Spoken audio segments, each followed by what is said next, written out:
On a créé Hirokozen parce qu'on était convaincus de pouvoir construire un produit qui était performant, qui était aligné avec les épargnants et qui avait une vraie raison d'être parce que plus compétitif à long terme. Ok, ça fait 4 ans que vous délivrez plus de 7% de rendement. Qu'est-ce qui va me rassurer sur le fait que en fait, 7%, ça sera aussi vrai en 2025, en 2026, en 2027? Les marchés immobiliers, on en parlait tout à l'heure, c'est des marchés qui ne sont pas purs, qui ne sont pas parfaits. Et du coup, il y a toujours des opportunités. En Europe aujourd'hui, qui peut acheter un bureau à Glasgow à 60 millions d'euros? En fait, on était 3 sur la liste. C'est important que nos épargnants soient au clair sur le fait que quand ils nous rejoignent pour une performance long terme de 6%. Nous, on en rêve un petit peu parce qu'on se dit, quand ça va s'apprécier, ça, en perf, ça va faire quelque chose. Est-ce que finalement, pour un investisseur long terme, il ne vaut pas mieux payer des frais d'entrée one shot et puis payer moins de frais de gestion? On n'est pas une équipe de gestion ou une SCPI au rabais ou low cost. On a des frais, on est content d'en avoir. En revanche, on voulait les mettre aux bons endroits. Quand tu fais ça, tu ne mets pas 10% au travail pendant 20 ans. Donc c'est assez criminel. Et nous, on s'est dit assez simplement qu'on voulait se faire mal pour aller chercher des opportunités en dehors des réseaux de brokers. Finalement, à titre personnel, combien as-tu investi dans la SCPI Hirokozen? Écoute, question indiscrète, mais question répondue. Bienvenue dans ce nouveau format de Financero dans lequel on va passer en revue un placement avec son dirigeant. On va poser les questions qui fâchent, les questions qui dérangent. Le but, c'est qu'à la fin de cette vidéo, vous sachiez si oui ou non c'est une bonne idée d'y investir. Alors aujourd'hui, on va parler d'Hirokozen, la SCPI Hirokozen, et donc on reçoit Gauthier Delabrousse-Mailloux. Bonjour Gauthier. Bonjour, merci de me recevoir. Et pour m'aider dans cet interrogatoire, je serai accompagné d'Adrien. Adrien qui est le monsieur SCPI de Financero. Salut Adrien. Salut Hugo. Et donc, notre objectif avec Adrien, c'est qu'à la fin de cette vidéo, vous sachiez si oui ou non c'est une bonne idée d'investir dans Hirokozen. Allez, c'est parti. Adrien, je te laisse lancer les hostilités. Alors, salut Gauthier, merci d'être là pour cette première vidéo de Financero et pour nous parler de ta SCPI. Avec plaisir. Très honoré d'être le premier invité. Et voilà, moi je suis l'expert effectivement SCPI de Financero, donc je connais ça, mais pour peut-être les auditeurs, les personnes qui nous regardent et qui sont moins à l'aise avec ce placement, est-ce que tu pourrais déjà nous rappeler un petit peu brièvement ce qu'est la SCPI comme type de placement et puis les grandes caractéristiques de ta SCPI Hirokozen? Avec plaisir. Du coup, une SCPI, derrière le terme un peu barbare de société civile de placement immobilier, qui sert un peu à rien et qui n'est pas nécessaire de le comprendre. Ce qu'il faut avoir en tête, c'est que quand tu investis en SCPI, tu investis dans un fonds d'investissement immobilier. Donc, le sous-jacent, il est très tangible, c'est l'immobilier. Concrètement, quand tu es épargnant, tu confies ton argent à un gérant. Nous, on est régulé, validé entre guillemets par l'autorité des marchés financiers pour pouvoir gérer cet argent. Donc on est entre guillemets un tiers de confiance, on est surtout des professionnels. Et c'est tout l'intérêt des SCPI, c'est de réunir de l'épargne de plein d'épargnants pour pas que chacun fasse ça, mais plutôt qu'ensemble, grâce à cette syndication, ils puissent s'offrir un gérant professionnel qui ensuite, nous, on va déployer cet argent. Et là, on va parler un peu d'Hirokozen. Du coup, nous, on achète en Europe de l'Ouest, dans 6 pays, et on investit cet argent en sélectionnant les bâtiments, les emplacements, les locataires, en faisant toutes les due diligence pour que l'investissement il soit bon, il soit intelligent, dans l'horizon de temps qu'on se fixe. Et vient du coup un troisième acteur dans l'équation, qui est le locataire. Et notre enjeu, c'est évidemment de sélectionner d'abord des locataires, parce que les SCPI, ce qu'il faut comprendre, c'est que c'est un des rares produits de revenus, de flux dans l'épargne. Et pour nous, sélectionner des locataires qui sont sains, c'est quelque chose qui a évidemment beaucoup de valeur, puisque c'est le premier moteur de performance d'une SCPI. Donc le locataire paye ses loyers, et nous, on s'occupe ensuite de renvoyer ces loyers à chacun de nos associés à hauteur de leur investissement. Et c'est aussi une belle mesure de protection, puisque les épargnants sont réellement propriétaires de l'immobilier qu'ils achètent. Et après, il y a plein de SCPI. Nous, quand on s'est créé en 2020, on était la 207e SCPI. C'était un peu fou à l'époque de créer une SCPI, puisque c'était plutôt des grands mastodontes et ça ne se faisait pas trop de créer une SCPI quand tu n'étais pas un gérant un peu historique. Mais chaque SCPI a sa particularité. Il y en a qui vont faire que l'immobilier de santé, d'autres qui vont faire que l'immobilier de bureau, d'autres qui vont faire que de l'hôtellerie. Il y en a d'autres qui sont diversifiés. Hirokozen est une SCPI diversifiée. Et justement, tu disais, donc, quand tu as créé Hirokozen, il y avait déjà plus de 200 SCPI. Oui. C'est quoi, du coup, ce qui t'a motivé à en créer une de plus? Ce qui m'a motivé à en créer une de plus, c'est la conviction qu'on était capable de créer un véhicule qui était plus performant que les autres. Le premier sujet, c'est que en fait, quand on a créé Hirokozen, on a d'abord créé Hiroko, la société de gestion. Donc on est en 2019 et à cette époque-là, les taux baissent, donc la valeur des actifs monte et le ratio des loyers sur les prix d'achat est de plus en plus faible. Et donc il y a de moins en moins de rentabilité. Et on voit les SCPI qui commencent à déployer des capitaux impressionnants, parce que la collecte, le pic de collecte du marché des SCPI, c'est en 2022, c'est 10 milliards. 10 milliards par an sur un marché qui en tout à l'époque était autour de 75-80 milliards. C'est significatif. C'est-à-dire qu'il se passe quelque chose sur une classe d'actifs avec des épargnants qui sont contents, qui restent en moyenne plus de 20 ans, et un produit qui a des qualités intrinsèques qui sont, en tout cas, dont on est convaincu. Il n'y a pas beaucoup de produits dans lesquels tu peux investir, confier ton argent, acheter de l'immobilier professionnel, ne pas gérer. Je ne sais pas si tu as envie de gérer des fuites d'eau, des locataires, etc. Mais là tu oublies. Et en plus, avant que tu puisses acheter un entrepôt toi-même, tu vois, il y a un peu de chemin à faire. Là, tu vois, c'est accessible. Le niveau d'investissement minimum, il est assez faible. Tu vois, c'est 5 000 € pour Hirokozen. Si on caricature, tu vois, c'est le prix d'un demi-toilette à Paris. Tu peux devenir propriétaire de plus de 100 bâtiments et plus de 100 locataires. Donc, en fait, on était convaincus que c'était sain, mais qu'en immobilier, on était capable de faire mieux, notamment en étant diversifié, en étant plus granulaire. Le deuxième sujet, c'est que quand on a regardé pour nous, on s'est rendu compte qu'il y avait cette commission de souscription. Et là, on a mis pas mal de temps à comprendre. On a mis beaucoup de temps à comprendre où était cette commission, à quoi elle servait, parce que le rendement est calculé sur la valeur À quel moment tu la payes aussi, réintégrée. ça, c'est jamais clair. Exactement. C'était pas clair du tout. Certains interlocuteurs pouvaient nous dire que c'était des frais de notaire. Du coup, il y a quelque chose qui nous a titillé, on s'est arrêté. Et là, on a commencé à creuser. Et on a posé les mathématiques de qu'est-ce qui se passe si on enlève la commission de souscription et on met des frais de gestion qui sont corrélés sur les actes de gestion. Et on s'est rendu compte qu'on pouvait faire une société de gestion qui était probablement moins grasse, en revanche qui était plus saine parce qu'alignée avec ses épargnants et ses partenaires, et que la conséquence de ça, c'était un avantage compétitif sur la perf. Et je te donne un exemple. En 2024, la SCPI Hirokozen, elle a pu investir 30 millions de plus grâce à l'absence de commission de souscription. Et ça fait 0,18% de perf en plus sur l'année. Et en fait, ce qu'on s'est dit tout simplement, c'est si on pense qu'on est capable de faire de l'immobilier plus petit, un peu plus granulaire, qu'on est convaincu que ça a de la valeur et que acheter des actifs de bureau à 50 millions à 4%, on pense que ce n'est pas un bon pari, qu'en plus on est capable d'avoir un modèle de frais où le TRI final pour l'épargnant, il est directement impacté. Parce que tu vois, quand tu fais les maths, tu regardes de l'immobilier résidentiel en loueur meublé non professionnel versus une SCPI. Tu vois, par exemple, je pense que c'est un bon concurrent, un bon comparable. En fait, une SCPI qui a des frais d'entrée, elle n'est pas compétitive. Donc oui, il faut trouver le bien, il faut trouver la dette, il faut s'organiser, il faut mettre de l'énergie. En fait, ça ne vaut pas 12% de frais d'entrée qui ne sont pas des frais de notaire et qui sont bien payés au début. On reviendra sur ce modèle-là. Mais du coup, on était convaincus que c'était un énorme avantage compétitif long terme pour la SCPI d'avoir ce modèle de frais. Et il y avait deux autres sujets un peu sous-jacents qui étaient importants pour nous. C'était que la pierre papier, tu vois, ça s'appelle la pierre papier. Et le mot papier, il n'est pas anodin dans l'équation parce que je pense que c'est réellement ce qu'il y avait à l'époque dans les années 60-70 quand ça a été inventé. Et il n'y a pas d'acteur qui existait avec une vraie approche digitale de ces process.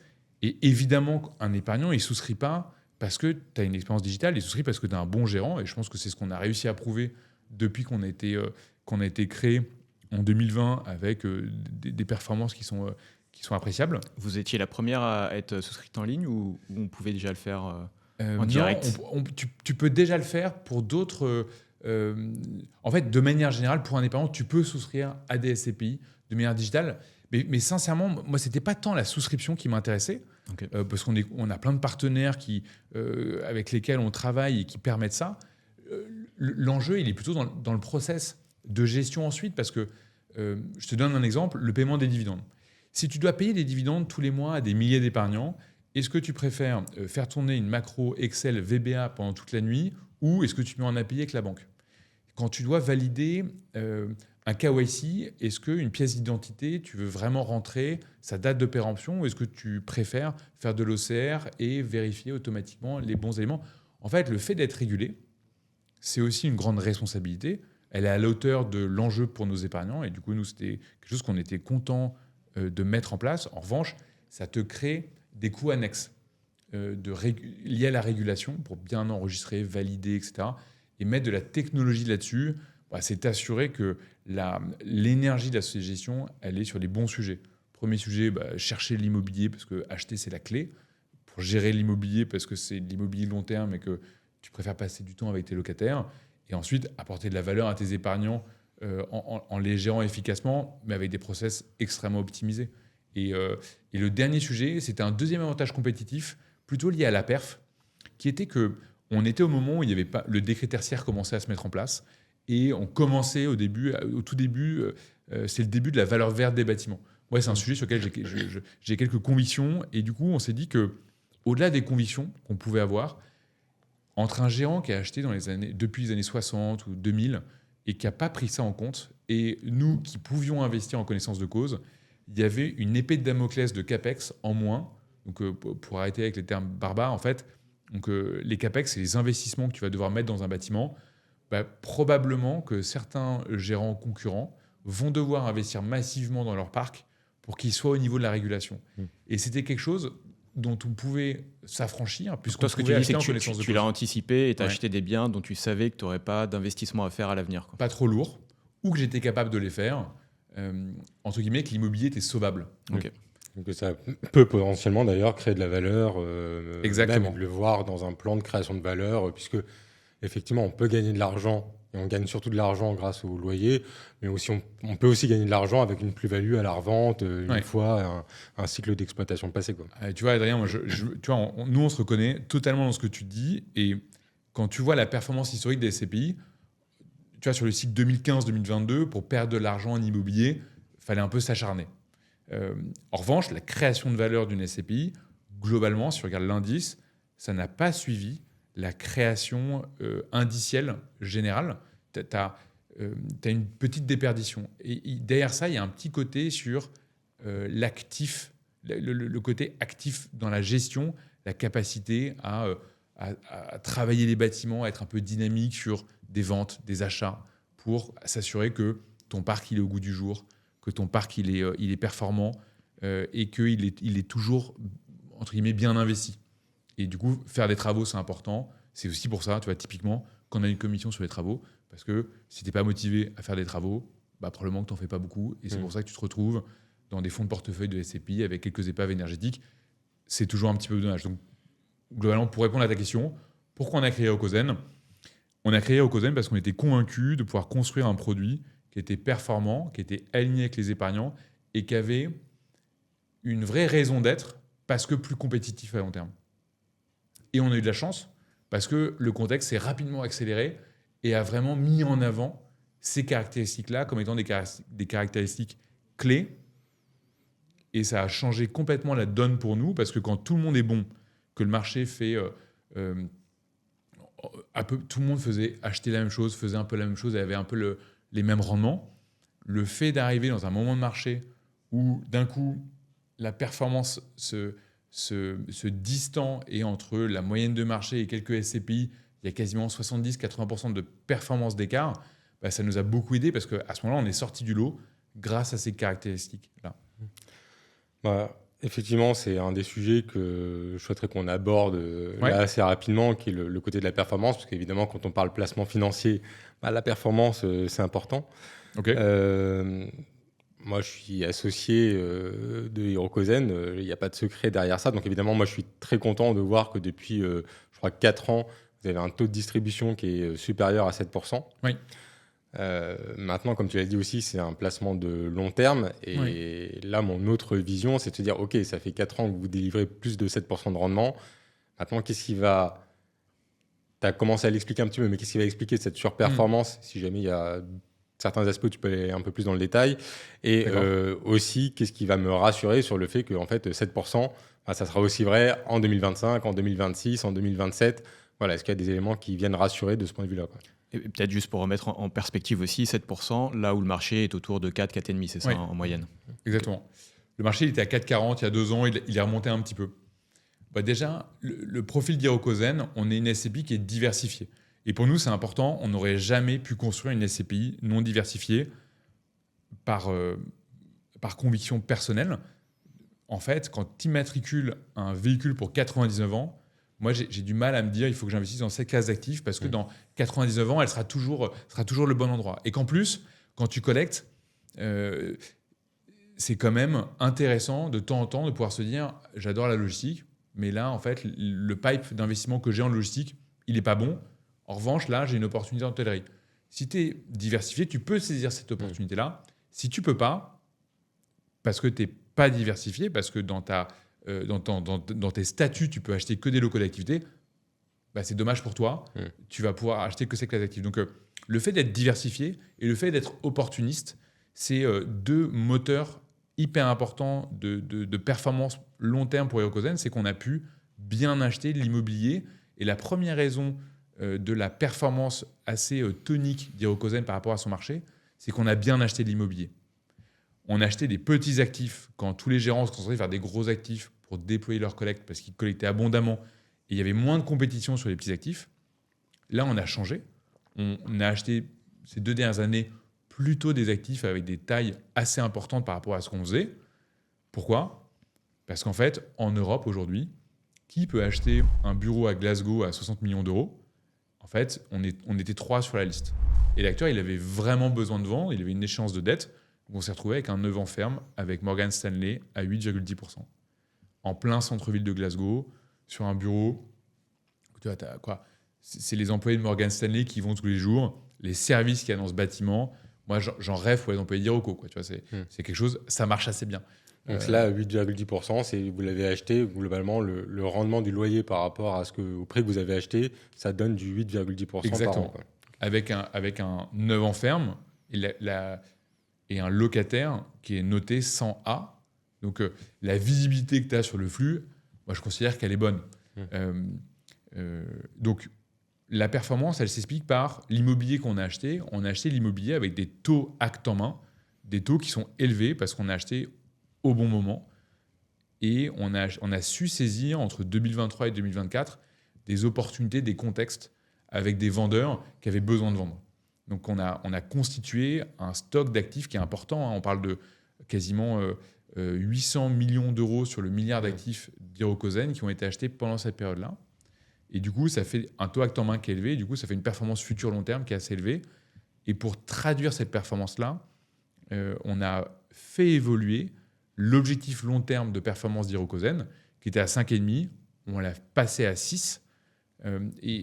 Et attention, c'est-à-dire que oui, on a fait plus de 7% ces dernières années. En revanche, c'est important que nos épargnants soient au clair sur le fait que quand ils nous rejoignent pour une performance long terme de 6%.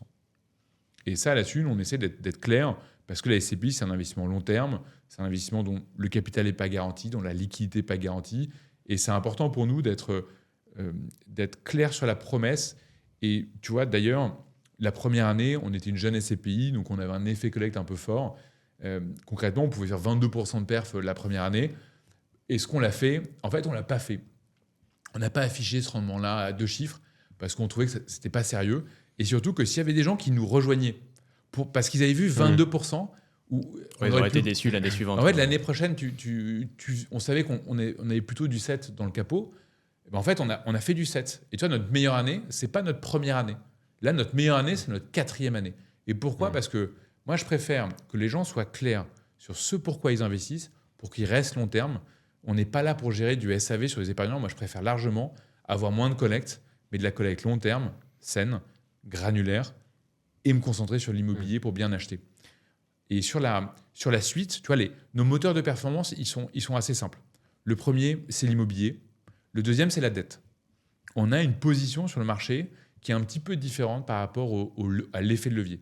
Donc l'effet de levier, pour expliquer un petit peu ce qui se passe, c'est que on gagne de la performance en rajoutant un petit peu de dette qui nous coûte moins cher que le loyer. Donc, par exemple, Morgan Stanley, on a de la dette à 4% sur cet actif-là et on a un petit peu de dette dessus. Du coup, on gagne le delta entre ce 4% et ce 8%.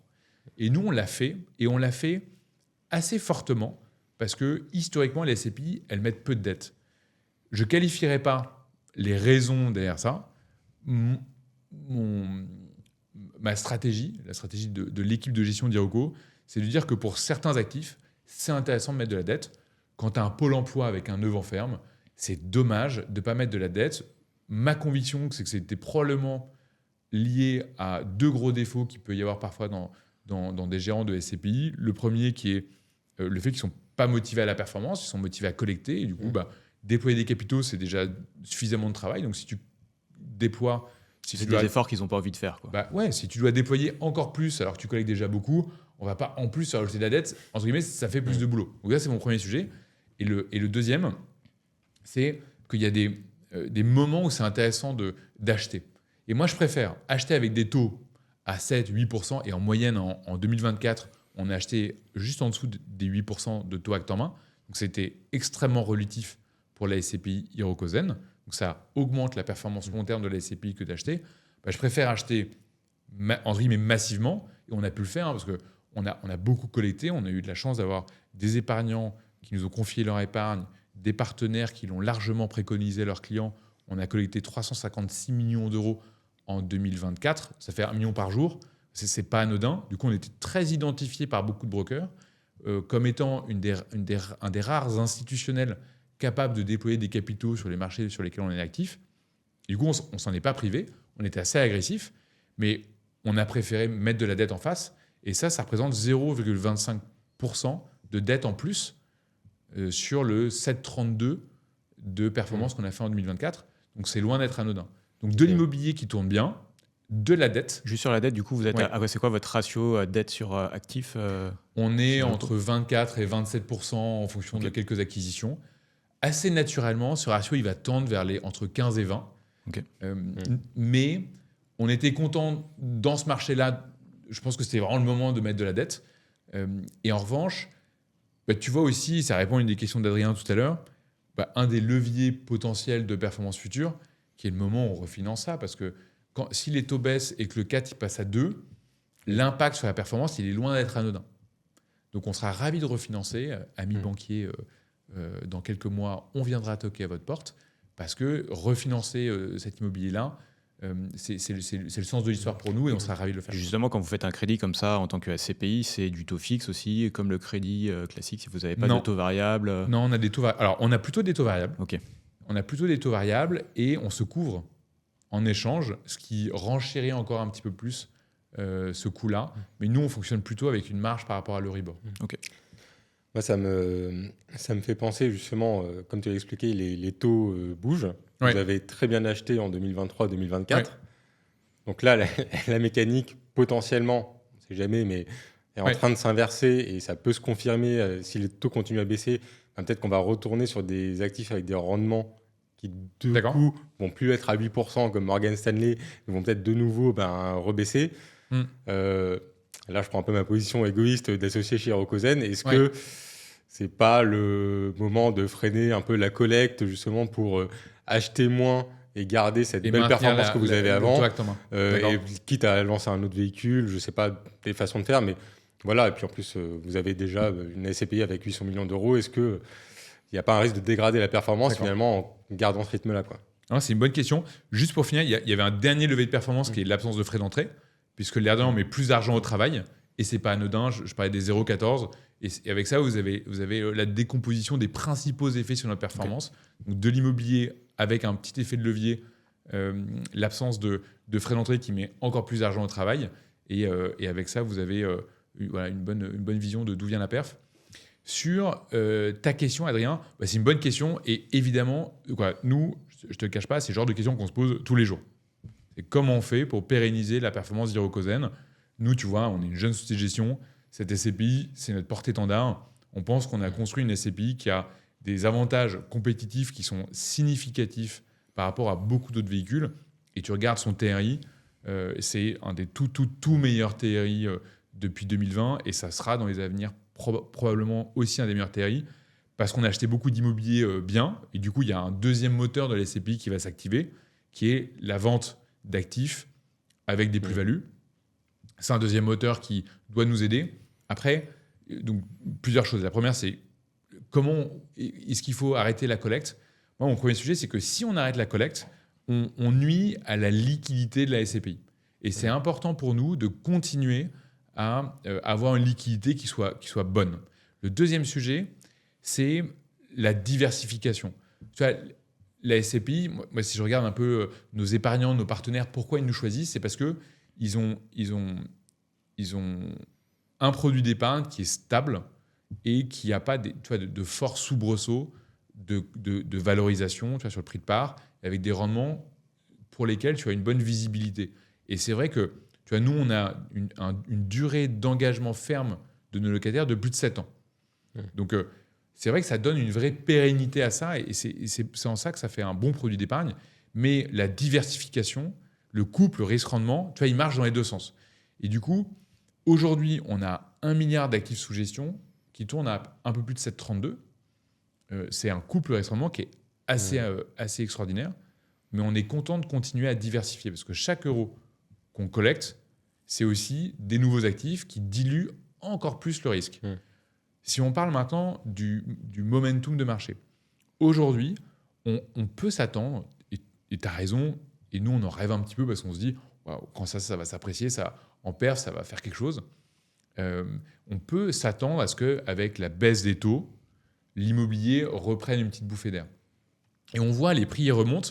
Les prix y remontent parce que les concurrents de l'immobilier, ils ont leur rendement qui baisse. Les fonds euros vont être de moins en moins boostés.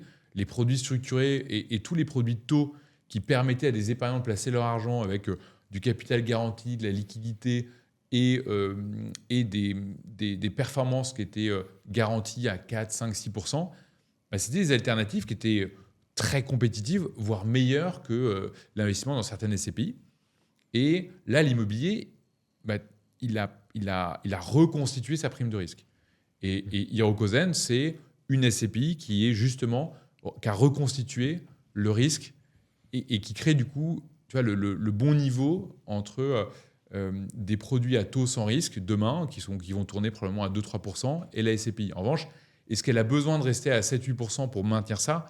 Non, parce qu'elle va suivre ce delta-là par rapport au taux.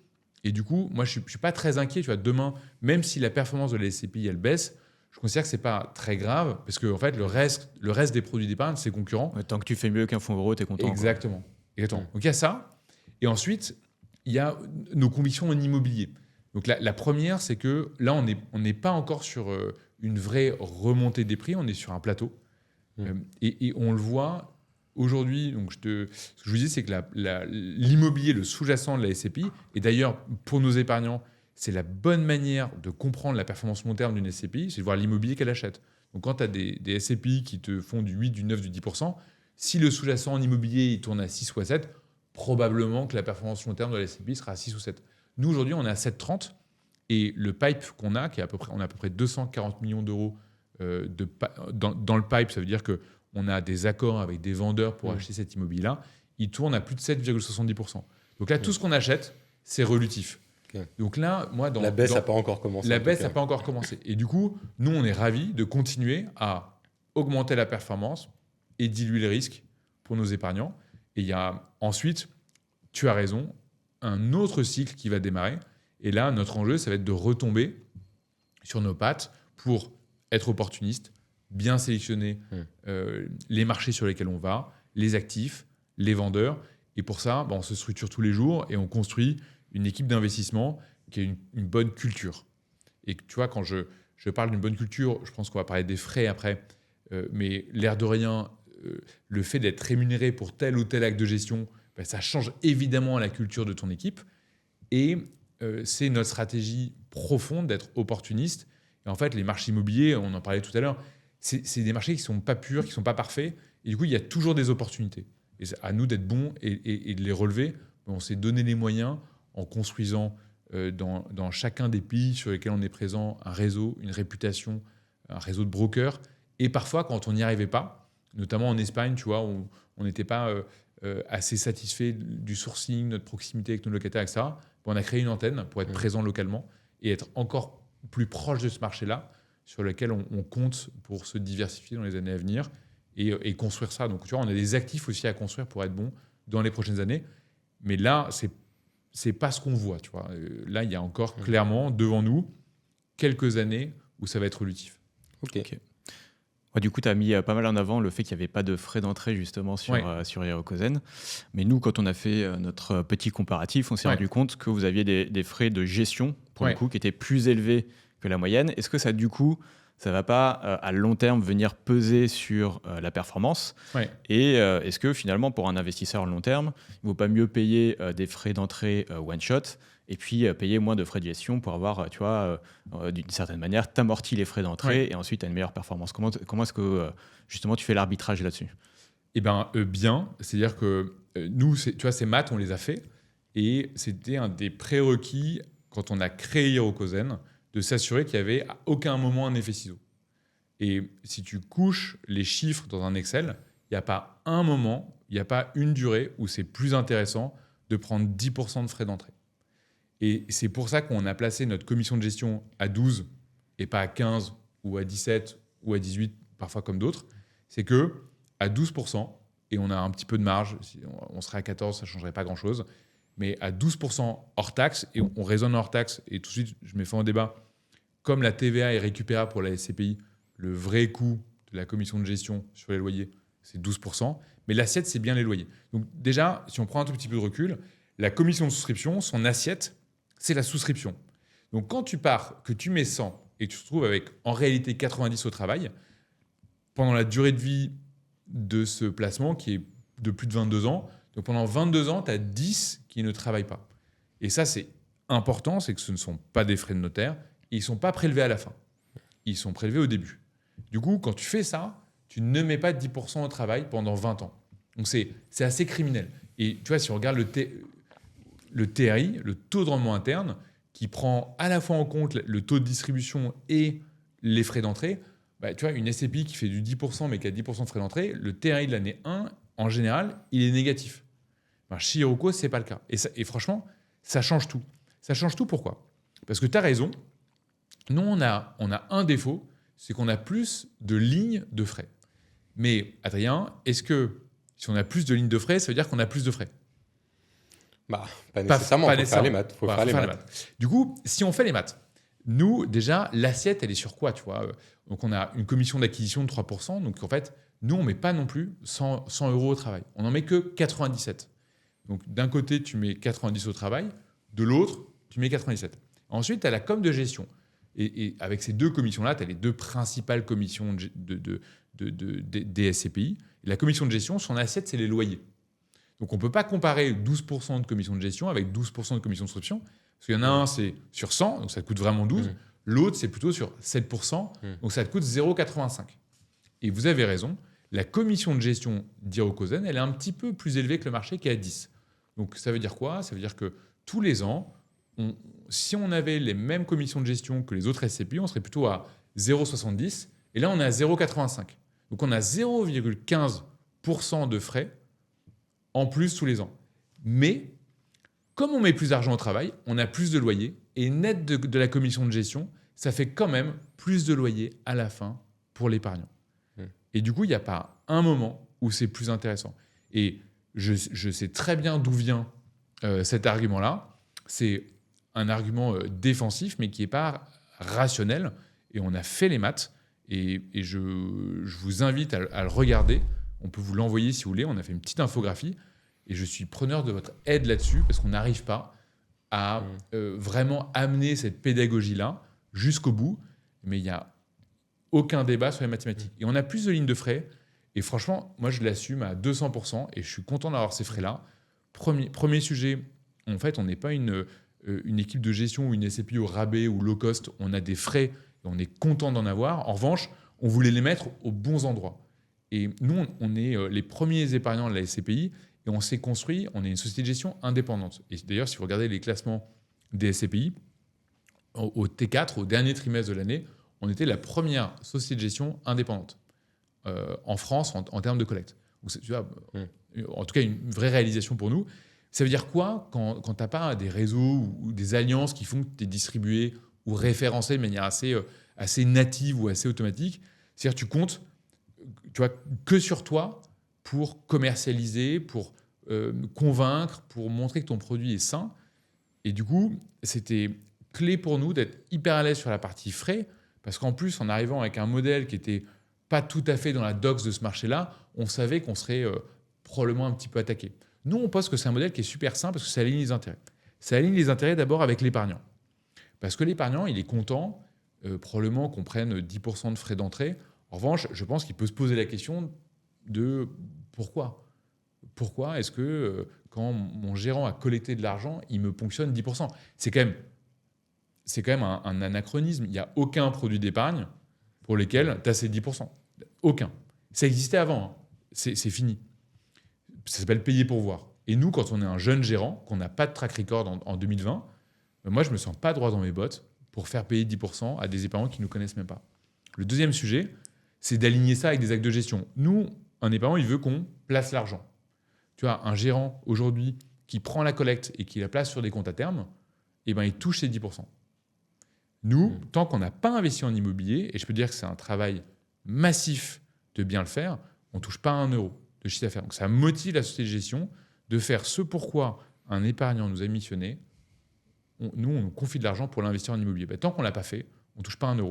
Entre le moment où je place 1000 euros chez Iroko et le moment où c'est vraiment investi en immobilier, ça met combien de temps? Alors nous, aujourd'hui, on le fait en 2,11 mois. Okay. Ça dépend des moments. C'est important d'arriver à le faire dans le délai de jouissance. Nous, on s'est mis un délai de jouissance court, 3 mois. Ça a un énorme impact sur notre taux de distribution. Tu vois, si on avait 6 mois comme d'autres, on serait à 8,38 de taux de distribution en 2024. On est à 7,32. Peut-être délai de jouissance, si tu peux rappeler ce que c'est. Le délai de jouissance, c'est le temps pendant lequel un épargnant ne va pas toucher de loyer, ce qui permet au gérant de placer son argent. Donc c'est important parce que quand on reçoit de la collecte, on n'a pas immédiatement une capacité à signer des actifs. Et du coup, si on n'avait pas ce délai-là, on n'arriverait pas à servir des loyers, des nouveaux loyers pour ces nouveaux épargnants, et ça viendrait gréver la performance des épargnants historiques. Donc le délai de jouissance, c'est un très bon mécanisme de protection. En revanche, quand il est trop long et quand tu es jeune, ça te fait un effet collecte qui est énorme. Nous, tu vois, l'effet collecte en 2024, c'est 0,11% de performance. Juste pour... Moi, je vais essayer de résumer un peu comment je le comprends. C'est en gros, tu collectes, je sais pas, 100 millions. Et ces 100 millions-là, toi, tu vas réussir à les investir rapidement. Ça va te générer du rendement. Mais si tu verses, effectivement, l'effet du délai de jouissance, les loyers que à tes associés historiques et que tu donnes le rendement que bien plus tard aux autres, c'est là où tu vas avoir investi beaucoup, donc beaucoup de rendement, mais à reverser sur un plus petit nombre d'associés. Et c'est là cet effet que... Exactement. Okay. Puisque évidemment, c'est pas parce qu'on place plus tôt que l'argent est pour nous, il est pour nos épargnants, mais c'est vrai que sur ton quotient, tu as moins d'épargnants à qui le verser, donc ça gonfle un peu artificiellement. Donc pour des jeunes SCPI qui ont des gros délais de jouissance, ça crée artificiellement des grosses performances qu'on a pu voir sur le marché. Et en revanche, c'est important pour un épargnant d'être au clair avec la promesse, qui est que probablement, qu'ils ne s'attendent pas à attendre 4, 5 ou 6 mois avant de percevoir leur premier loyer. Et évidemment, ça doit être un des critères de sélection. Nous, tu vois, sur Hirokozen, on s'est mis à 3 mois. C'est un des délais les plus courts. Ça correspond à ce qu'on est capable de faire, puisqu'on est à 2,11. Du coup, tu vois, il n'y aurait pas de raison en soi autre qu'avoir un rendement plus important. Mais on le voit, déjà, nos épargnants, quand ils doivent attendre 3 mois, je pense qu'ils trouvent que c'est long. Nous, c'est important parce que ça permet de bien sélectionner les actifs. Plus, probablement que c'est vraiment que pour gonfler un peu artificiellement la performance. Et du coup, pour revenir sur les frais, nous, on a cette commission d'acquisition, on a une commission sur les loyers recouvrés, on a une commission sur les travaux, on a une commission en cas de plus-value et uniquement en cas de plus-value, et on a une commission de brokerage qui est une ligne assez particulière dans le monde des SCPI, mais qui était importante pour nous dans cette optique de performance. Et du coup, je vais prendre 2 minutes pour expliquer. Toutes les SCPI, quand elles reçoivent des opportunités, elles sont amenées par un broker. Et ce broker, on le paye en fonction de la taille du deal, entre 0 et 5%. Et nous, on s'est dit assez simplement qu'on voulait se faire mal pour aller chercher des opportunités en dehors des réseaux de brokers. Pourquoi ? Parce que s'il y a un broker, en fait, il y a un marketing du dossier qui est mis en place avec des tours, avec une mise en compétition. Et du coup, évidemment, on paye un peu plus cher un dossier. C'est pas là que tu as les meilleurs deals. Tu peux avoir des bons deals, mais en fait, quand c'est vraiment bien organisé, eh ben oui, ton prix, il fait que monter et c'est désagréable. En revanche, il y a des façons, des choses que tu peux organiser pour aller chercher l'immobilier en dehors de ces réseaux-là. Tu peux faire des sell and leaseback. Donc, tu peux contacter des gens, des acteurs industriels, des fonds d'investissement qui rachètent des entreprises et qui, souvent, dans leur plan de rachat, voire systématiquement pour certains, vendent l'immobilier pour récupérer du cash pour le réinjecter. Et du coup, nous, tu vois, on allait se palucher l'annuaire de tous ces fonds-là pour les contacter. Et ce travail-là, pour nous, c'était important qu'il soit récompensé. Et évidemment, ce n'est pas un coût en plus pour l'épargnant, parce que de toute manière, il aurait pris un frais de broker. En revanche, nous, on voulait être motivés pour aller chercher des deals en dehors de ces réseaux-là, parce qu'on est convaincu que l'impact, il est sur le prix et que ça nous permet de payer moins cher. Donc ce frais-là, tu ne le prends que si tu ne passes pas par un broker. Exactement. Okay. Donc que si je ne passe pas par un broker et dans des conditions de marché.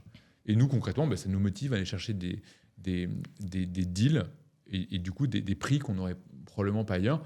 On a fait 2 deals comme ça en 2024. Donc c'est assez anecdotique. En revanche, qu'est-ce que ça veut dire ? C'est-à-dire que notre philosophie, vous l'avez compris, c'est que en fait, moi, je pense pas qu'on ait des bienfaiteurs et que c'est important d'être rémunéré pour le travail.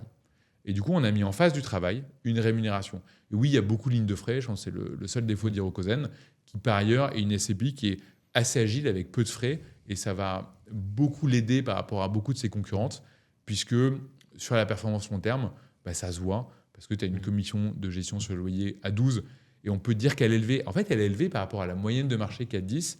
Mais si tu regardes nos concurrents qui collectent ou qui sont présents dans ces niveaux-là, ils ont en général une commission de gestion qui est aussi plus élevée.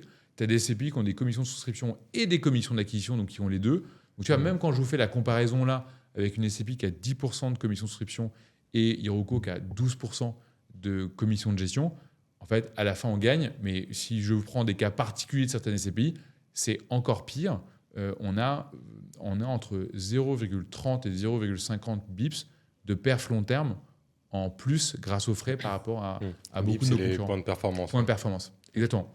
Donc le modèle de frais, vous avez raison, il mérite de la pédagogie. Moi, je suis preneur de votre aide.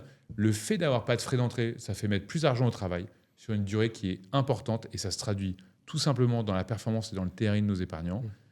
Et en revanche, on a mis plus de frais de gestion parce que c'était important pour moi d'être bien rémunéré. En revanche, on est rémunéré plutôt au résultat quand on collecte les loyers, quand on fait des travaux. Et la petite dernière qu'on a rajoutée, c'est la commission sur les plus-values. C'est en cas de plus-value, on a une commission. Et moi, je suis désolé, mais cette commission-là, je pense, c'est la plus importante. Et je suis même convaincu que l'AMF devrait forcer tous les gérants à l'avoir. Parce qu'en fait, nous, on est motivés. Moi, j'aime bien être bon. Donc, en fait, j'ai envie de l'avoir, cette commission. Je suis motivé. Je suis motivé, ça veut dire quoi ? C'est-à-dire que j'ai bien acheté, je vais faire les bons travaux, je vais parler à mon locataire, je vais gérer le bail pour que ça se passe bien. En fait, celle-là, elle articule toutes les autres pour qu'à la fin, on ait un modèle qui soit aligné avec notre épargnant. Et ça, pour moi, c'était le plus important. Et c'était une des raisons de lancer Hirokozen, c'était de réaligner les intérêts, parce que payer 10% à l'entrée, en plus d'avoir un impact massif sur la performance et le TRI, je pense que c'est pas sain dans la relation entre l'épargnant et sa société de gestion. Et un autre exemple, on parle de commission sur la plus-value. Il y a plein de SCPI qui ont juste des commissions de vente. Et toucher 2% parce que tu vends un actif, moi, je suis désolé, mais je trouve ça pas sain. Oui, surtout si tu le vends à perte. Si tu le vends à perte et tu prends 2%, en fait, il te manque un petit peu de chiffre d'affaires à la fin de l'année. Vendons un actif. En fait, et on ne va pas douter de la bonne foi d'un gérant. Mais en fait, sur 99 ans, et nous, on a construit la société pour qu'elle soit pérenne au-delà de notre bonne volonté, de nos valeurs, de notre envie de bien faire. Ces commissions de gestion, elles s'assurent à très long terme qu'on soit motivé pour bien faire le travail. J'avais effectivement une question d'avoir le détail des frais, donc c'est parfait, tu as déjà répondu. Donc peut-être pour clore ce sujet sur les frais, j'ai envie de dire, dis-moi si je me trompe, mais de toute façon, le taux de distribution supérieur à 7% qu'a Iroko depuis 4 ans, il est net de tout frais finalement, ou je me trompe ? Tu ne te trompes pas. Donc il est net de frais. Et du coup, en fait, tu as raison. En fait, ça clôt le débat parce que comme ce taux de distribution il est net de frais, et ben en fait, c'est la bonne chose à regarder. En revanche, le problème que j'ai, moi, dans la comparaison parfois à certains concurrents, c'est que dans ce taux de distribution, pour Iroko Zen, il y a l'ensemble de ces frais. Mais pour nos concurrents, il n'y a pas la commission de souscription. Donc ça serait pratique d'avoir parfois des classements avec à la fois le taux de distribution, puisqu'il est net des commissions de gestion, et les commissions de souscription, et du coup un petit calcul de TRI, par exemple, qui nous arrangerait parfois parce que quand tu as des SCPI qui affichent du 7, 8 ou 10%, mais qu'en fait le TRI est négatif, parce qu'il y a 10% de frais d'entrée ou parce que le délai de jouissance il est de 6 mois, en fait, c'est une information qui est importante pour un épargnant. Et tu vois, si je devais conseiller à un épargnant quelques critères à regarder, le taux de distribution historique, la motivation de la société de gestion à faire du bon travail, la commission de souscription et les délais de jouissance. Je pense que c'est quatre éléments auxquels on ne peut pas échapper. Ok, alors il est donc ce taux de distribution, il est net de frais, on l'a compris, mais il n'est pas net de fiscalité pour le coup. Alors ça, c'est indépendant de votre volonté. Mais qu'est-ce que tu réponds à un client qui vient de voir et qui se rend compte qu'il va payer son IR plus des prélèvements sociaux, donc il va vite arriver peut-être à 50% de fiscalité. Oui. Qu'est-ce que tu peux lui proposer pour alléger cette fiscalité ? Alors moi, du coup, je suis producteur. Donc, tu vois, moi, mon métier, c'est de bien acheter, de bien gérer, de collecter les loyers. Et c'est à nos partenaires de bien conseiller nos épargnants ou aux épargnants de bien le faire. On n'est pas, ce que je veux dire par là, c'est qu'on n'est pas fiscaliste. Okay. Donc, mon métier, c'est pas de rentrer dans la situation personnelle de chaque épargnant. En revanche, on apprend beaucoup de choses en voyant les comportements et les façons de souscrire de nos épargnants. Et avec Iroko Zen, on a un peu une sensation, c'est d'avoir un peu l'avant-garde de l'épargne. On a des gens qui sont très éduqués. Moi, il y a un forum que j'aime beaucoup, qui est Devenir rentier, où on a vu des épargnants s'écharper sur des calculs de TRI, sur nos clés de démembrement à 2 chiffres après la virgule. C'est des bons moments de passer un peu de temps sur ce genre de forum. Mais à la fin, le premier sujet, c'est que nous, on a entendu ce message sur la fiscalité. Et c'est pour ça qu'Iroko Zen, qui devait avoir une proportion importante en France, elle a petit à petit beaucoup investi dans les autres pays de la zone euro. Donc on est en Union européenne ou au UK et on a 60-65% des loyers qui sont dans ces pays-là avec une fiscalité qui est moindre. On se bagarre pour faire l'Allemagne, qui a la meilleure fiscalité en Europe. Et tu vois, par exemple, ça a un impact sur le taux de distribution parce que acheter en Allemagne, c'est réduire son taux de distribution brut, mais c'est améliorer le taux de distribution net pour nos épargnants. Donc, ça fait partie des critères un peu cachés. On se bagarre pour avoir une poche en Allemagne. Et même si ça joue sur notre taux de distribution, c'est pas grave. Nous, on joue l'épargnant final. Donc ça, c'est important de le dire. En tout cas, je suis content de valoriser ces efforts. Sur la fiscalité, il y a plusieurs manières de souscrire. Tu peux le souscrire avec de la dette pour avoir de l'effet de levier, comme tu le ferais pour une résidence principale ou secondaire. C'est une façon d'atténuer un peu ta fiscalité parce que en fait, tes intérêts vont être déductibles de ta fiscalité. Il y a une autre manière de faire qui est de faire de la nue propriété. Et on le voit de plus en plus aujourd'hui. Un Français, quand il va partir à la retraite, il va diviser par 2 ses revenus. Donc, se construire des revenus complémentaires, c'est une problématique qui est pertinente et c'est un des sujets sur lesquels les SCPI sont les plus pertinentes. Et du coup, souscrire en nue propriété en mettant comme horizon de placement le départ à la retraite, c'est une bonne manière d'éviter la fiscalité puisque du coup, tu ne perçois pas les dividendes, les loyers. Donc, il n'y a pas de fiscalité. La seule fiscalité qu'il y a sur la nue propriété, c'est sur l'augmentation du prix de la part. Donc, c'est sur une partie assez faible. Donc, c'est une manière de souscrire en évitant la fiscalité. Et le dernier sujet, c'est l'assurance vie. C'est de souscrire via des enveloppes d'assurance vie. Historiquement, nous, on n'a pas eu accès à ces enveloppes. Donc, nos épargnants ont plutôt souscrit ce qu'on appelle en nominatif, donc directement dans la SCPI. Et nous, on était très contents parce que ça a construit une SCPI qui était granulaire avec des ratios d'emprise qui étaient faibles. On a aujourd'hui moins de 10% de la SCPI qui est détenue par des institutionnels. Donc ça qualifie une SCPI qui est granulaire des deux côtés, c'est-à-dire qu'on a des actifs, taille moyenne d'actifs 7 millions et plusieurs milliers d'épargnants. On a 19 600 épargnants aujourd'hui, moins de 10% de ratio d'emprise institutionnelle. Donc ça qualifie une bonne liquidité. Et du coup, pour répondre à ta question sur la fiscalité, en fait, à la fin, un épargnant, moi, je lui conseillerais d'ajuster son mode de détention à son projet. S'il n'a pas besoin de revenus, probablement qu'il faut regarder la nue propriété. S'il veut transmettre, probablement qu'une enveloppe en assurance vie est pertinente. Mais ce n'est pas notre métier. Ok. Et moi, je me concentre surtout sur l'immobilier. Après, Mais en revanche, ce que tu dis, c'est que toutes les options sont possibles Oui. avec votre SCPI. exactement. Ok. Tu as évoqué quand même ça que vous êtes créé donc, en 2019, lancement en 2020. Donc, Oui. ça fait 5 ans. Après, ça reste relativement jeune. Oui. Je sais que nous, justement, on fait particulièrement attention quand on recommande aussi des placements sur Financero, puisque parfois, on a des fintechs qui nous contactent, qui ont même carrément moins, même 1 an d'existence ou autre. Et du coup, une des préoccupations, c'est aussi de se dire, est-ce que cette société va encore exister dans 2 ans, 3 ans? Est-ce que tu as peut-être des éléments pour nous dire, voilà, est-ce qu'aujourd'hui, la société de gestion Iroko est rentable, gagne de l'argent et donc est bien installée justement pour encore être là dans plusieurs années, quoi.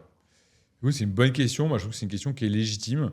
Le premier sujet, c'est que la société de gestion, elle est régulée par l'autorité des marchés financiers. Et du coup, nos fonds propres sont contrôlés tous les trimestres en interne et tous les ans avec l'autorité des marchés financiers. Donc, on a une solidité qui est contrôlée et on s'assure qu'on a en permanence de l'argent dans nos caisses, dans la caisse de la société de gestion, pour faire face à nos charges, etc. Et c'est vrai que c'est important pour un épargnant qui a choisi une société de gestion de se dire « ma société de gestion, elle est pérenne ». Donc, le premier sujet, c'est en fait, on est régulé comme toutes les autres sociétés de gestion avec les mêmes contraintes de fonds propres qu'on respecte. Le deuxième sujet, c'est effectivement, on est jeune. Après, historiquement, on a, à part la première année où on a investi pour construire nos outils, l'équipe, etc., on a toujours été rentable depuis notre création. Du coup, on n'a pas de sujet de pérennité sur ces aspects-là. Et je sais que certaines mauvaises langues ont pu dire que Iroko est une société qui n'était pas rentable, une société qui était à vendre. On n'est pas à vendre et on est rentable. Et en général, moi, je rigole toujours un tout petit peu parce qu'on nous dit qu'on a plus de frais mais qu'on n'est pas rentable. Donc, je comprends les axes, mais parfois, faut un peu prendre du recul. Donc, on gagne bien notre vie parce qu'on fait du bon travail. Et en fait, à la fin, la société de gestion, probablement qu'elle gagnera très bien sa vie si elle fait du très bon boulot. Et c'est ça l'alignement et le fait d'avoir mis des frais au résultat. Et c'est ça qui garantit la pérennité, c'est qu'on a envie de faire du bon boulot. Et si demain, Iroko ne fait pas du bon travail, elle sera moins rentable et probablement moins pérenne. Et en fait, c'est là tout l'intérêt d'être régulé, c'est qu'en fait, ce cas est prévu. C'est-à-dire que demain, l'équipe d'Iroko, pour une raison X ou Y, on s'évapore, on n'est plus là. En fait, les bâtiments, les comptes bancaires, les actifs, ils sont enregistrés au nom de nos épargnants. Nous, on a juste un contrat de gestion. Et du coup, il y aura une assemblée générale qui sera convoquée et nos épargnants voteront pour un autre gestionnaire. C'est déjà arrivé une fois dans la vie des SCPI, ça peut arriver, mais en fait, ce cas est prévu. Et comme pour toutes les sociétés de gestion, on a ce dispositif de sécurité. C'est ce que j'allais dire sur la centaine de SCPI. Quelqu'un m'avait posé la question, une fois j'avais regardé, je n'ai pas vraiment trouvé de cas de faillite de toute façon dans cette classe d'actifs. En fait, c'est des métiers qui sont quand même structurés depuis maintenant 70 ans et qui se passent bien et sur lesquels on est tous bien organisés et l'AMF a quand même mis des contraintes qui sont importantes. Et du coup, en fait, ça se joue surtout à la création de la société où l'AMF te contraint à avoir un capital social qui est assez élevé. Alors, en revanche, ce qui peut arriver, c'est que, et on le voit en ce moment sur certaines SCPI, Oui. les gens veulent revendre leur part et la Oui. SCPI leur dit non, attendez, on n'a personne en face pour vous les acheter et les gens se retrouvent avec leur épargne bloquée 3, 6 mois, 1 an. Est-ce que vous avez pensé à des mécanismes justement pour éviter ce problème de liquidité à l'avenir ? Alors, on a vu tous les mécanismes qu'il pouvait y avoir sur le marché. Et là encore, on est sur un pied d'égalité avec les autres SCPI. C'est-à-dire que la liquidité, elle n'est pas garantie. Le sous-jacent, c'est l'immobilier. On n'est pas des magiciens. Et c'est important pour un épargnant de comprendre que, en fait, on ne met pas son épargne de précaution au SCPI. Aujourd'hui, il y a des SCPI qui sont bloquées. Et elles sont bloquées, si on fait des projections, sur probablement plusieurs mois. Donc, comment ça fonctionne ? Ce sont les épargnants qui rentrent, qui rachètent les épargnants qui sortent. S'il n'y a pas d'épargnants qui veulent rentrer, il n'y a pas de liquidité pour ceux qui veulent sortir. Donc nous, ce qu'on a fait, c'est... déjà, si on analyse un petit peu, les SCPI aujourd'hui qui ont des problèmes de liquidité, ce sont des SCPI qui ont une absence de résultats. C'est des SCPI qui ont baissé beaucoup leur prix de part, qui ont baissé leur rendement, qui sont plus compétitifs dans leur marché, et les épargnants ont perdu confiance. Donc, en fait, est-ce qu'il faut empêcher, d'une certaine manière, un épargnant de sortir quand il n'a plus confiance en son gérant ? En fait, la réponse est non, et on n'empêchera pas les gens de sortir s'ils n'ont plus confiance en nous. On fera comme toutes les autres SCPI, on prendra les ordres de vente et on construira un plan de liquidité sur nos actifs. C'est l'intérêt des SCPI, c'est que en fait, tu as des actifs tangibles en dessous. C'est aussi un des intérêts d'être granulaire, c'est que les SCPI aujourd'hui qui ont leur liquidité bloquée, en général, les actifs qu'elles ont en leur sein sont des gros actifs. Et du coup, en 2023, en 2024, si tu devais vendre un bureau à 80 millions d'euros dans Paris, il n'y a personne qui pouvait te l'acheter. Si tu as d'autres classes d'actifs, tu vois, nous, on a un petit esco à Dublin à 1 million. En fait, on a des actifs dont la taille moyenne est beaucoup plus faible. C'est aussi une façon de gagner en liquidité. En tout cas, nous, c'est un des objectifs de gestion qu'on s'est fixé. Donc ça, pour nous, c'est clairement le premier mécanisme. C'est d'avoir des actifs qui sont granulaires pour éviter d'avoir des problèmes de liquidité. En fait, tu as quelques actions que tu peux prendre en tant que gérant. La première, c'est de faire du bon boulot et d'avoir des bonnes perfs, des prix de part qui sont bons, etc. Et ça, c'est tout ton travail de gestion. Le deuxième, c'est d'avoir des actifs qui sont pas trop gros. Et le troisième, c'est évidemment la pédagogie vis-à-vis des épargnants pour pas leur promettre des rendements trop élevés. Et si les épargnants d'Iroko étaient rentrés en se disant qu'ils allaient faire 20% de performance annuelle, probablement qu'on aurait des déçus et plus de retraits que tous les épargnants qui sont rentrés avec une promesse autour de 6% de performance long terme. Ça, c'est le troisième sujet. Et après, on a créé les versements programmés en pleine propriété et en nue propriété. Et c'est pas anodin avec le réinvestissement de dividendes, puisqu'en fait, tous les mois, on doit avoir 3000 épargnants qui ressouscrivent. Et du coup, c'est aussi une façon d'avoir de la liquidité pour nos épargnants qui potentiellement voudraient souscrire. C'est qu'en fait, on a d'autres épargnants qui sont engagés pour leurs enfants, pour eux-mêmes, pour leurs projets, dans ces versements programmés. Ça, pour moi, c'est quelque chose qui, répond à un besoin d'épargnants, de pouvoir faire un équivalent d'un DCA, tu vois, de pouvoir investir régulièrement pour préparer, pour faire leurs projets. Et ça répond aussi à un besoin de liquidité. Donc, la liquidité pour Hirokozen, elle est, comme toutes les autres SCPI, elle n'est pas garantie. Pas d'épargne de précaution, c'est un produit d'épargne long terme. En revanche, à nous d'être bons pour bien acheter, pour avoir des actifs de petite taille pour rester granulaire, parce que c'est ça qui garantira réellement la liquidité à terme, pour faire entrer les épargnants sur une promesse qui est juste et pour continuer à favoriser cette épargne mensuelle, parce que ça aide. Je pense qu'on a déjà abordé un bon nombre de sujets et on va arriver un peu vers la fin de notre épisode. Moi, ce que j'aime bien faire, je trouve une de nos forces chez Financero, en tout cas quelque chose qu'on essaie de s'appliquer dans l'équipe, c'est de tester et d'utiliser au maximum finalement les placements qu'on recommande. Ouais. Tu as beaucoup parlé d'alignement d'intérêt, c'est quelque chose dans lequel on croit beaucoup. Et donc la question que j'ai envie de te poser, elle est assez simple, c'est finalement, à titre personnel, combien as-tu investi dans la SCPI Hirokozen ? Évidemment, je ne parle pas de la société en tant que dirigeant, mais vraiment dans la SCPI. Quoi. Écoute, question indiscrète, mais question répondue. Nous, en fait, quand on a créé Hirokozen, on a investi avec les fondateurs ce qu'on appelle le seed money, quoi, le début de la SCPI. Tu ne peux pas créer une SCPI si tu n'as pas 2 millions d'euros qui sont investis. Et du coup, c'est les membres fondateurs qui le font, dont on a fait partie. Donc, moi, ma quote-part, c'était un peu plus de 300 000 euros. Donc, j'ai investi un peu plus de 300 000 euros à titre personnel via une société avec de l'effet de levier. Et j'ai investi dans les mêmes conditions que tous nos épargnants, avec une nuance qui est que je n'ai pas de liquidité. C'est-à-dire que moi, j'ai garanti de garder mon épargne minimum 5 ans dans la SCPI et on n'a pas prévu de faire évoluer ça. On est évidemment très content de ce produit qu'on gère. Et moi, je te rejoins, c'est-à-dire qu'un produit dans lequel tu es épargnant, c'est un produit dans lequel tu es aussi investi, curieux. Nous, on invite tous nos salariés à devenir épargnants d'Hirokozen. On a même fait une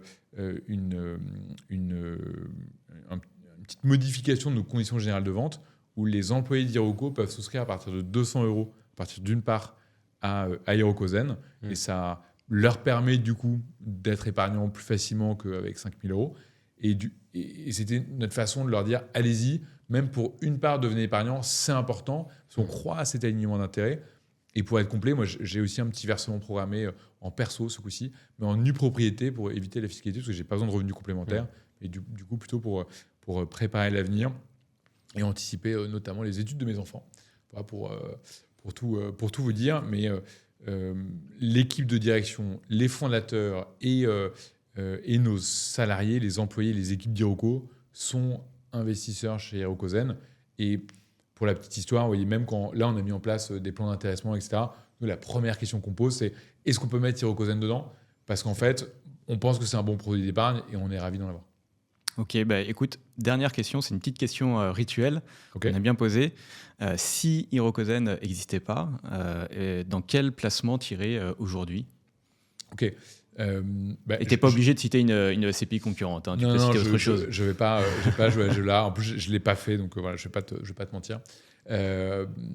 Donc, moi, tu vois, vous l'avez compris, moi, ce que j'aime bien, déjà, je suis curieux et la curiosité, c'est une des valeurs, une des 4 valeurs des équipes d'Iroko. Donc, moi, j'ai beaucoup testé et j'essaie d'énormément diversifier mon épargne.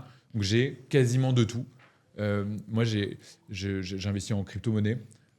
Sur quelques cryptos un peu phares. Tu vois, je ne suis pas un furieux, mais je suis un investisseur long terme, plutôt Bitcoin maximaliste long terme. J'ai souscrit un PER, j'ai même acheté dedans tu vois, un ETF avec de l'or, parce que tu vois, les actifs tangibles, l'immobilier, l'or, il y a quelque chose qui se rejoint. Moi, j'aime bien avoir des choses que je comprends. Tu vois, j'ai des contrats d'assurance vie. Et après, j'ai fait un petit peu de private equity l'année dernière, où avec un peu d'effet de levier, j'ai investi dans des fonds de fonds. Pour me diversifier dans cette classe d'actifs-là, dans lequel j'avais peu d'investissement. Et moi, mon but, c'est de construire un patrimoine qui soit diversifié, qui prépare potentiellement ma retraite et mon futur, et qui intellectuellement me fait apprendre des choses. Et du coup, je souscris à des produits que je comprends, des produits dont je comprends comment la performance est construite, dans des produits dans lesquels je comprends où sont les frais. Moi, pas comprendre les frais dans un produit d'épargne, ça m'arrive malheureusement très souvent. Et un produit dans lequel j'ai un bon couple risque-rendement. Et ça, c'est quelque chose qui est important pour moi. Je trouve que parfois, on peut avoir accès à quelques produits où j'ai l'impression de prendre beaucoup de risques et que ce n'est pas toujours moi qui va avoir le reward. Voilà, je pense parfois à des produits structurés, etc., que j'ai pu regarder, qui sont un petit peu opaques, où j'ai un petit peu de mal à bien comprendre. Mais du coup, voilà, très diversifié, curieux. Et je commence avec des petites sommes. Il y a des choses que j'ai pas faites. Moi, j'ai pas fait de crowdfunding immobilier ces dernières années. J'ai pas fait 2-3 investissements. J'ai probablement manqué un peu de curiosité, mais de base, j'aime bien pour la partie immobilière Hirokozen parce que j'ai du mal à trouver des compétiteurs compétitifs. Bien sûr. Je comprends. Écoute, merci beaucoup Gauthier d'avoir répondu à toutes nos questions. On arrive donc au terme de cette émission. Si vous avez d'autres questions auxquelles on n'a pas répondu, n'hésitez pas à les poser en commentaire. On essaiera d'y répondre. N'hésitez pas non plus à nous donner votre avis, à nous dire si Gauthier vous a convaincu, si vous a donné envie d'investir dans Hirokozen. Et puis, prenez aussi le temps de vous abonner, comme ça nous aide et vous aurez en avant-première les prochaines interviews. Sinon, vous pouvez aussi nous retrouver sur financehero.fr, tous nos guides, tous nos comparatifs. D'ailleurs, Adrien a fait un comparatif sur l'ensemble des SCPI du marché et je crois que Hirokozen est bien classé. Merci beaucoup